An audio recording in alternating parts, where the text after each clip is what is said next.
The greatest benefit of soul travel is the recognition of the greater self, which would ultimately lead to self-realization in this or another lifetime.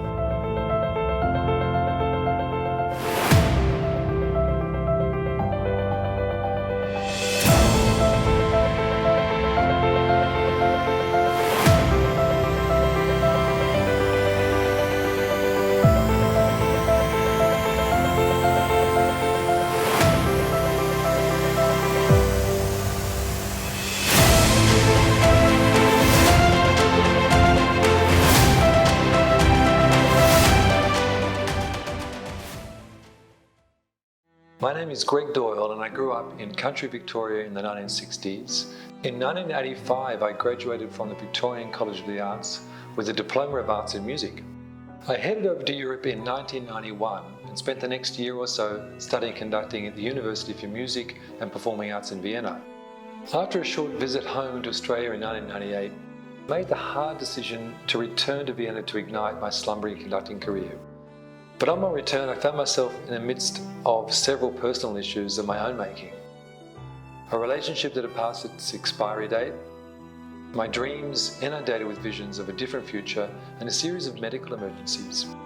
In hindsight, it was obvious that something had to change, including me. A good friend at the time, and now my wife, Moni, helped me to turn things around. She suggested that I visit a psychotherapist. After a few sessions, I was able to see my truer path. I ended my relationship, turned to the practice of meditation, and soon after I had my first soul travel experience.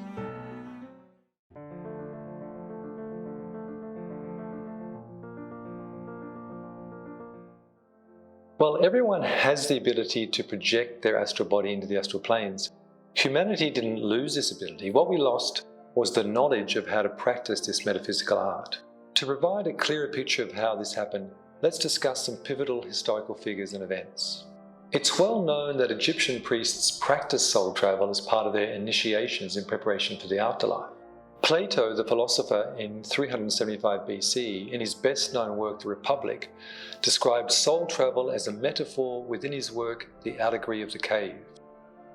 Everything changed in the 12th century, however, when groups within the Catholic Church began to hunt out metaphysical knowledge and declared all who practiced these arts to be heretics. To ensure that this knowledge would survive, a religious military group was established, the Knights Templar. For a period of 300 years, now known as the Dark Ages, metaphysical knowledge was successfully suppressed by groups within the Catholic Church. These groups used torture and violence to control the masses through fear. Thanks to Western Schism, several popular uprisings across Europe, and the plague, the Dark Ages came to an end in the mid-15th century. The most prolific astral projector would have to be Edgar Cayce, the sleeping prophet. Cayce throughout his life used hypnosis to access the astral planes, returning with information which he dispensed daily.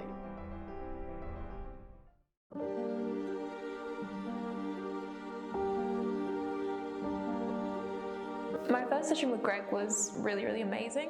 I was so relaxed and at peace throughout the entire session, but about 10 minutes into it, I felt this wave-like sensation throughout my body, which kept getting stronger and stronger. I felt my body lift at one point off the mat.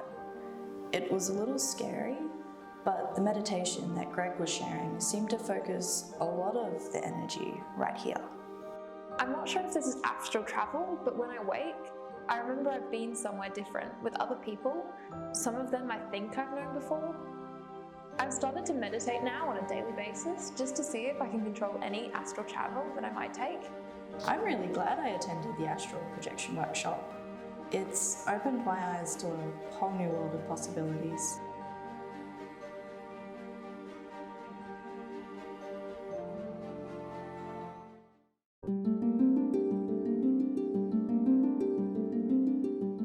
I woke up suddenly in the early hours of the morning to find a bright white light entering my forehead and waking up my mind.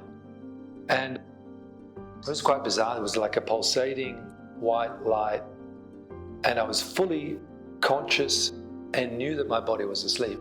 What happened was that it seemed to flood into my heart, and really with this very loving feeling in my heart, so I wasn't afraid. There were these triangles of light that seemed to come together behind my eyelids.